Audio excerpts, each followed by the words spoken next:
peserta didik kelas 4. Yuk kita belajar matematika bersama-sama. Kali ini kita akan belajar tentang KPK, yaitu kelipatan persekutuan terkecil. KPK dari dua bilangan atau lebih adalah kelipatan persekutuan dari bilangan-bilangan tersebut yang nilainya paling kecil.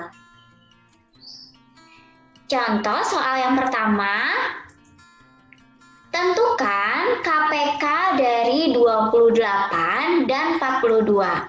Untuk menentukan KPK ada beberapa cara. Yang pertama, kita gunakan kelipatan persekutuan.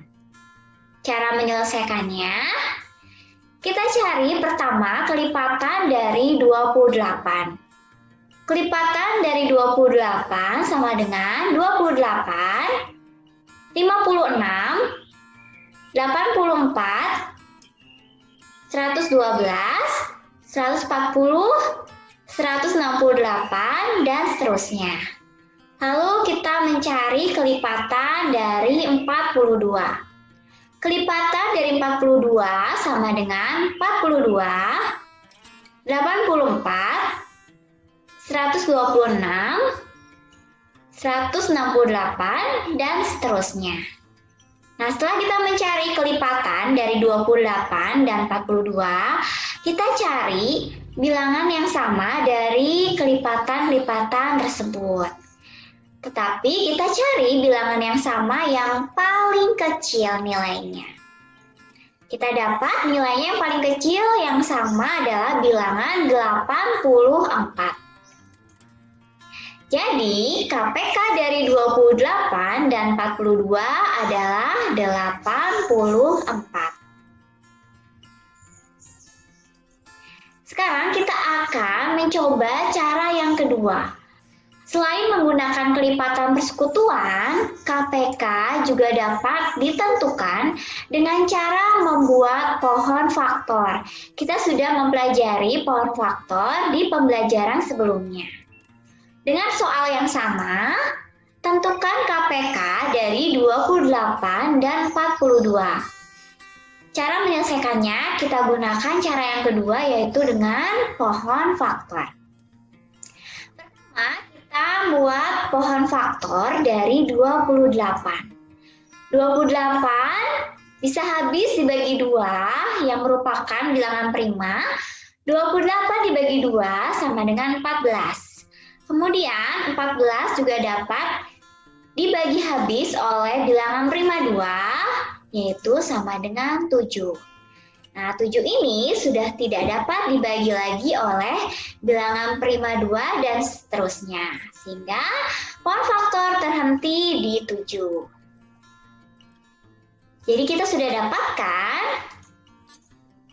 faktorisasi prima dari 28 adalah 2 kali 2 kali 7. Atau bisa kita tuliskan faktorisasi prima dari 28 sama dengan 2 pangkat 2, karena 2-nya ada 2 ya, 2 kali 2, dituliskan 2 pangkat 2 kali 7. Setelah ini kita akan cari pohon faktor dan faktorisasi prima dari 42. Dibagi habis oleh 2 sama dengan 21.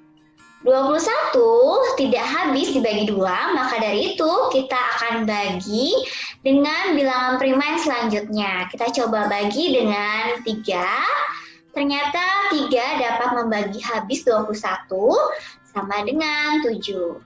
Nah, terhenti di 7 karena 7 sudah tidak dapat dibagi lagi oleh bilangan prima yang lain.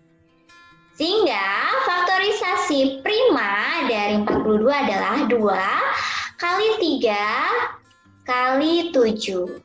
Sekarang kita akan menentukan KPK dari 28 dan 42 dengan cara menuliskan bilangan yang sudah kita dapatkan dari faktorisasi prima 28 dan 42.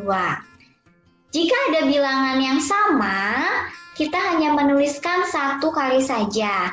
Dan kita memilih pangkat yang terbesar. Jadi syaratnya dalam menentukan KPK, kita tuliskan semua bilangan yang sudah didapatkan, tetapi jika ada bilangan yang sama, kita pilih pangkat yang terbesar. Seperti di sini, faktorisasi prima dari 28 ada 2, tetapi 2 pangkat 2. Faktorisasi prima dari 42 juga didapatkan 2. Karena di sini sama-sama ada 2, kita pilih pangkat yang terbesar yaitu 2 pangkat 2. Ada bilangan yang sama juga yaitu 7. Nah, 7 di sini kita menuliskannya hanya 1 kali, tidak perlu 2 kali. Sehingga penulisan KPK dari 28 dan 42 sama dengan 2 pangkat 2. Jadi kita hanya menuliskan 2 pangkat 2. Tidak menuliskan juga 2. Jadi kita pilih saja 2 pangkat 2 karena pangkat yang terbesar. Dikali 3 karena dari faktorisasi prima yang tadi juga didapatkan 3. Dan dikali 7. 7-nya hanya dituliskan 1 kali. Lalu kita hitung 2 pangkat 2 sama dengan 4. Dikali 3 dikali 7 sama dengan 84. Ketika kita menggunakan cara yang pertama yaitu dengan kelipatan persekutuan dan juga cara yang kedua yaitu dengan cara membuat pohon faktor, hasilnya sama yaitu KPK dari 28 dan 42 sama dengan 84. Selamat mencoba dan selamat belajar.